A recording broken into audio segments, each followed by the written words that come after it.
Les ressources humaines, c'est nous, on va dire, qui faisons le lien entre les collaborateurs et ce que l'entreprise souhaite et demande.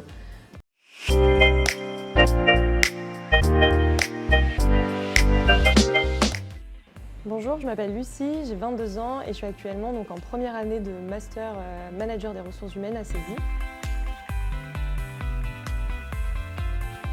Donc j'ai commencé mon parcours par le bachelor chargé des ressources humaines à CESI.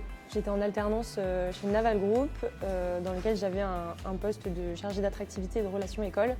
Donc j'avais plusieurs missions, notamment je travaillais sur l'onboarding des nouveaux arrivants, stagiaires alternants parisiens. J'ai aussi participé à beaucoup d'événements, notamment des forums. J'organisais des journées d'intégration. Et donc là, j'ai continué mon parcours en master manager des ressources humaines à CESI. Et j'ai changé d'alternance.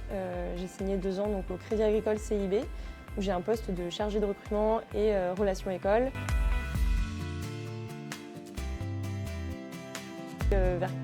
J'ai fait une première année de faculté qui n'avait rien à voir avec l'ARH. Et quand j'ai vu que ça ne me plaisait pas forcément, j'ai cherché à trouver autre chose. Et donc c'est en me renseignant en fait, sur Internet tout simplement que j'ai trouvé le métier des RH. Et moi j'ai toujours voulu faire quelque chose qui était en lien avec les gens, où je pouvais vraiment socialiser, accompagner les gens sur leur parcours. J'ai vu que ça m'avait plu, donc je suis restée dans cette voie-là. J'apprends plus facilement en pratiquant.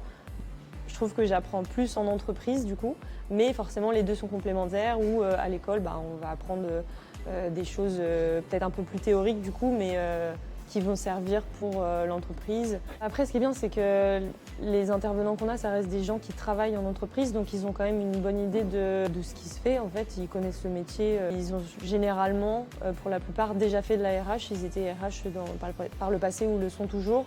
Les cours sont quand même cohérents avec ce qui se passe aujourd'hui, avec les diverses évolutions qu'il peut y avoir.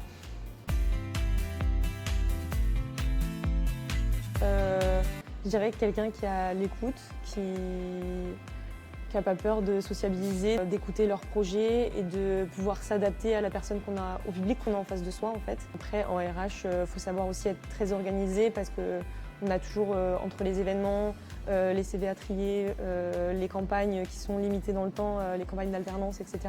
Voilà, il faut être bien organisé dans son travail.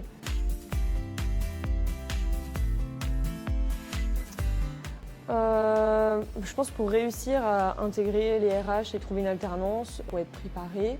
Enfin, on peut se réorienter et c'est simple, mais il faut quand même savoir un petit peu vers quoi vous voulez vous orienter quand vous postulez.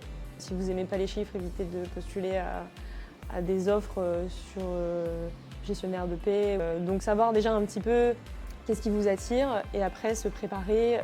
Quand on n'a pas d'expérience à mettre sur son CV, en fait, il y a plein d'autres choses qui sont valorisantes.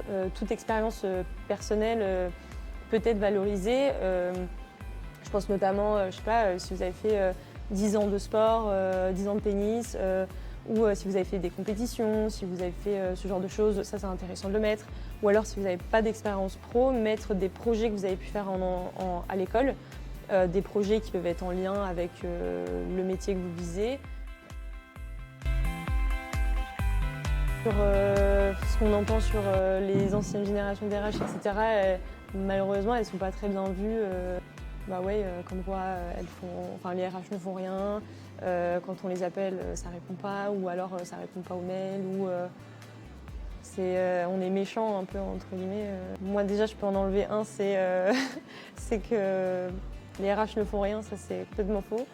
Au contraire, je trouve que ce qui est bien dans les RH, c'est que en fait, il y a énormément de métiers différents et on s'en rend pas forcément compte. Être RH, c'est pas juste on recrute quelqu'un, c'est c'est toute la gestion du personnel. Ça va de la marque employeur de l'entreprise, le recrutement, la gestion de la paye, les formations, la RGPD. C'est hyper varié. Donc les gens, ils n'ont peut-être pas forcément la vision de tous ces métiers-là.